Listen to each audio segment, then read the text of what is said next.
21 जून 2026 को देश भर में नीट के एग्जाम होने हैं, लेकिन उससे पहले इस एग्जाम से जुड़ी बुरी खबरों का सिलसिला जारी है। 18 साल की रीनू मीणा नीट की तैयारी कर रही थी। पिछले एक साल से हर रोज करीब 15-16 घंटे पढ़ाई करती थी। 3 मई को हुई परीक्षा में उन्होंने अच्छा भी किया था। सिलेक्शन की उम्मीद थी, लेकिन 16 जून को वो अपने कमरे में मृत पाई गई। न्यूज़ 18 में छपी मीमांसा शेखावत की खबर के अनुसार रीनू राजस्थान के अलवर जिले में भनोखर गांव की रहने वाली थी। 3 मई को हुए नीट में गड़बड़ियों और पेपर लीक के आरोपों के कारण रद्द होने से परेशान थी। टाइम्स ऑफ इंडिया में छपी एक रिपोर्ट के अनुसार नीट के पेपर कैंसिल होने के बाद से अभी तक कम से कम 10 छात्रों ने सुसाइड कर लिया है।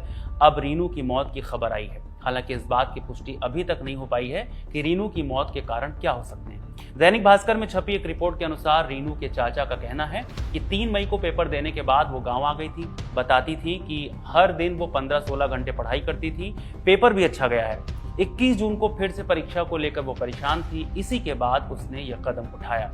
रीनू अपने भाई बहनों के साथ दिल्ली में पालम के पास फ्लैट लेकर रहती थी और नीट की तैयारी कर रही थी। रीनू के पिता पालम एयरपोर्ट पर प्राइवेट नौकरी करते थे। 13 जून को रीनू घर में ही थी और बाकी भाई बहन लाइब्रेरी गए थे। भाई बहन शाम को वापस लौटे तो रीनू कमरे में चली गई। कुछ देर बीता, बाहर कमरे में बैठे भाई बहन ने चाय बनाई और रीनू को आवाज लगाई, लेकिन वो कमरे से बाहर नहीं निकली। कई बार आवाज लगाने के बाद जब दोनों ने जाकर देखा तो रीनू की मौत हो चुकी। 13 जून को रीनू की मौत के बाद 14 जून को उनका शव उनके गांव पहुंचा, क्योंकि मामला नीट से जुड़ा है। ऐसे में भरतपुर की सांसद संजना जाटव भी रीनू के घर पहुंची और उन्होंने परिवार को ढांढस बंधाया।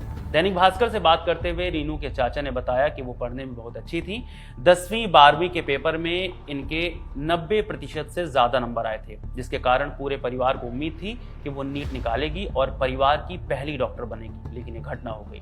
आपको बता दें कि राजस्थान के सीकर में ही 22 साल के उमेश माली ने 15 जून को खुदकुशी कर ली थी। उमेश अपनी 2 बहनों के साथ किराए पर रहकर नीट की तैयारी कर रहे थे। इंडिया टुडे की रिपोर्ट के अनुसार मई में परीक्षा रद्द होने के बाद से कई स्टूडेंट्स की जान जा चुकी है।